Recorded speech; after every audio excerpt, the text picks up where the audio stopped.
Pela graça e pela misericórdia de nosso grande Deus, estamos de novo juntos para mais uma mensagem dele ao nosso coração. Estamos respondendo a pergunta: por que não há condenação ou não haverá condenação para os que estão em Cristo? Nós, ou os que creem em Cristo, nós respondemos na mensagem anterior duas razões. Uma porque Jesus falou, a outra porque o Espírito Santo testificou e Deus é a própria testemunha. Nesse caso, Jesus fez a aliança, o juramento, o Espírito Santo testificou e Deus é a testemunha. Continuando respondendo esta pergunta, quero ir para a segunda resposta hoje, mas quero voltar à leitura de João, capítulo 5, verso 24.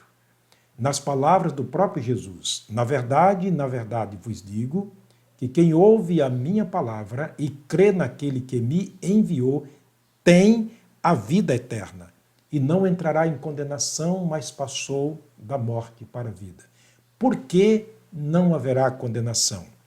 Em segundo lugar, segundo a própria palavra de Deus, não haverá condenação para os que estão em Cristo, para os que creram em Cristo, porque passaram da morte para a vida. Sim, foi uma passagem direta, rápida e segura.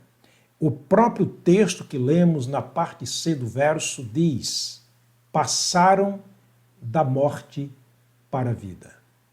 Não serão condenados porque passaram do estado de mortos para o estado de vida em Cristo Jesus. Lembra que nós falamos que Jesus, ele se tornou ou foi colocado por Deus a pessoa principal da história da salvação, entre outras razões, porque ele é a única vida.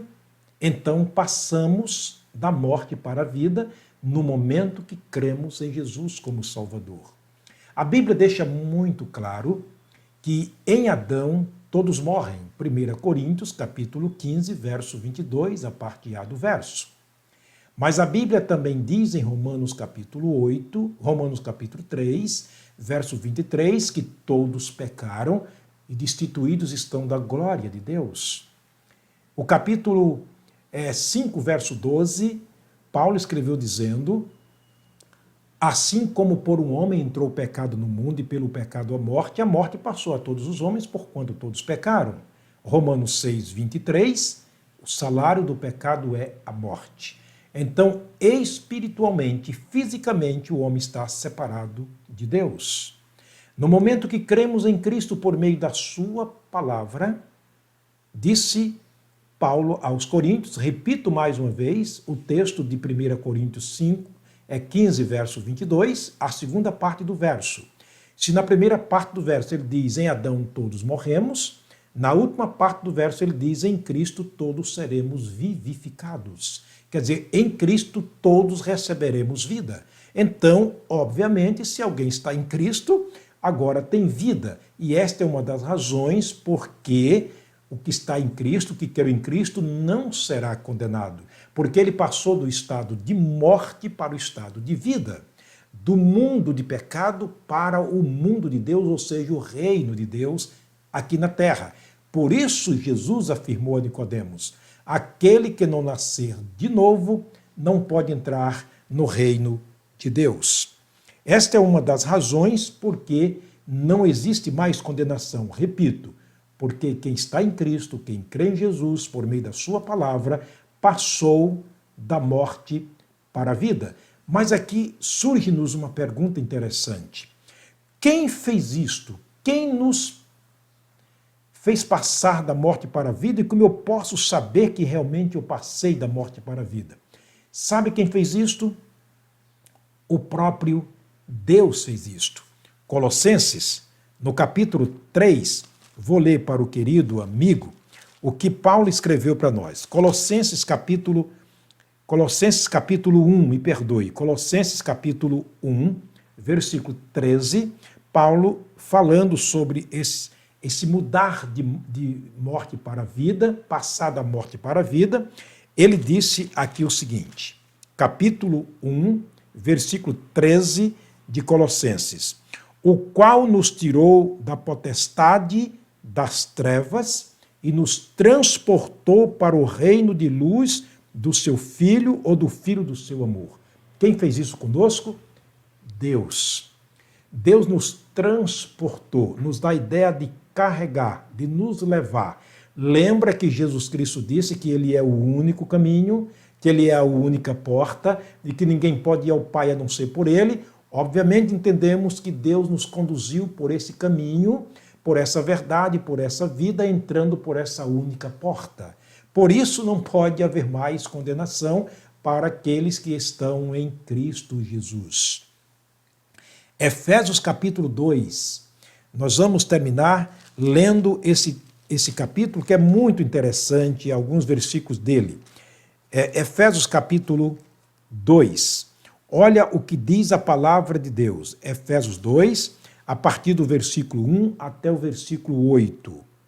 E vós, ou seja, vos deu vida, estando vocês mortos em ofensas e pecados, em que no outro tempo andastes segundo o curso deste mundo, segundo o príncipe das potestades do ar, do espírito que agora opera nos filhos da desobediência, entre os quais todos nós também antes andávamos, nos desejos da nossa carne e dos pensamentos, fazendo a vontade da carne e dos pensamentos. Interessante, vou repetir o versículo 3. Entre os quais todos nós também antes andávamos, nos desejos da nossa carne, fazendo a vontade da carne e dos pensamentos, e éramos, por natureza, filhos da ira. Se lembra que Jesus disse, não será condenado? Ele está falando do julgamento final, da condenação eterna, em Apocalipse, capítulo 22, de 11 a 15. Portanto, ele diz, aquele que crê não será condenado. Entre os condenados nós andávamos, e éramos filhos da ira, estávamos sujeitos ao julgamento final, à condenação eterna. Mas por quê? Deus nos tirou do poder das trevas, nos transportou para a luz do seu Filho, ou para o reino de luz do seu Filho. Agora não haverá mais condenação para aqueles que creram. O verso 4 do capítulo 2 de Efésios, Paulo vai dizer mais ou menos como isso aconteceu, ou seja, precisamente como isso aconteceu. Mas Deus, que é riquíssimo em misericórdia pelo seu muito amor com que nos amou. Misericórdia aqui é para declarar a compaixão despertada pela miséria de alguém. Mas Deus, que é riquíssimo em misericórdia, pelo seu muito amor com que nos amou, estando nós ainda mortos de maneira miserável, estando nós ainda mortos em nossas ofensas, nos vivificou juntamente com Cristo, pela graça sois salvos. Estamos diante de João capítulo 5, verso 24, mais uma vez. A Bíblia é uma única concordância. Aí nós vamos para o verso 5. Estando nós ainda mortos em nossas ofensas, nos vivificou juntamente com Cristo, pela graça sois salvos, e nos ressuscitou juntamente com Ele, e nos fez assentar nos lugares celestiais em Cristo Jesus. Explica Colossenses capítulo 1, versículo 13. Ele nos tirou da potestade das trevas e nos transportou para o reino de luz do Filho do seu amor. Portanto, ele nos deu vida, estando mortos, quando ele nos transportou. E ele fez isso na pessoa de Jesus, através da palavra ouvida e crida. Cremos em Cristo por meio da palavra pregada. O verso 7, ele diz, para mostrar nos séculos vindouros as riquezas da sua graça pela sua benignidade para conosco, revelada em Cristo Jesus. Estamos diante de João 5, 24, mais uma vez. E para terminar, os versos 8 e 9 de Efésios 2, ele diz, porque pela graça sois salvos. Não é de graça, é pela graça. Jesus deu a sua própria vida. Deus deu o seu próprio Filho. O sacrifício foi perfeito, o sacrifício foi vicário, O sacrifício foi dolorido, Jesus derramou seu sangue, perdeu a sua vida, então é pela graça de Deus, não é de graça. Pela graça sois salvos por meio da fé. Estamos diante de João 5:24 mais uma vez. Porque pela graça sois salvos, aquele que crê não será condenado. Pela graça sois salvos por meio da fé, isso não vem de vós, é um dom de Deus. A fé que salva não é minha, não é sua. A fé que salva não está fixada em objeto, em algo que se vê, mas é um dom de Deus. E isso acontece quando cremos em Cristo, em Deus, por meio de Jesus, pela sua palavra. Nos convencemos, nos desiludimos de tudo neste mundo que servia de tábua de salvação, olhando para Jesus, vendo Ele como o único caminho, a única verdade, a única vida, a única porta, o único mediador, vendo Ele como o único nome que nos leva para os céus, então a graça de Deus nos alcança e Deus bondosamente nos dá a fé que salva como um dom, como uma dádiva diretamente de Deus. Agora, como salvos em Cristo Jesus, ele explica: porque somos feitura sua, criados em Cristo Jesus para as boas obras. As boas obras não é para a salvação, mas as boas obras é para declarar a salvação em Cristo Jesus. Fomos criados em Cristo Jesus para a praticidade de boas obras.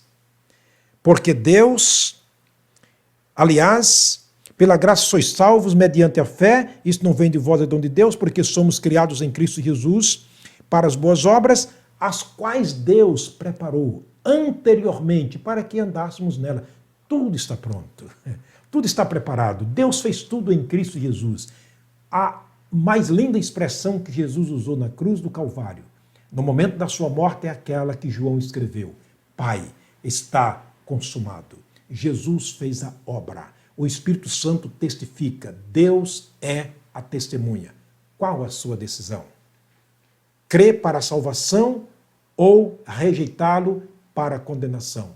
A escolha é sua. O Senhor te abençoe. Quero terminar orando mais uma vez. Pai querido, obrigado pela grande salvação em Cristo. Obrigado, Deus, pela tua palavra. Obrigado pelas pessoas que me assistem. Pai querido, obrigado pelo Espírito Santo que fala ao coração enquanto falamos ao ouvido daqueles que escutam. Abre, ó Deus, as suas mentes para compreender a tua palavra. Guarda-nos neste dia, debaixo da tua graça e da tua infinita misericórdia.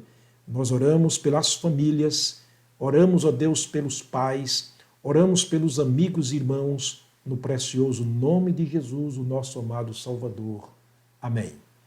Meu querido, espero que você tenha entendido mais uma vez a palavra de Deus e que se volte para Deus enquanto há tempo. Eis aqui agora o tempo aceitável, eis aqui agora o dia da salvação. Jesus está aqui, Ele te chama.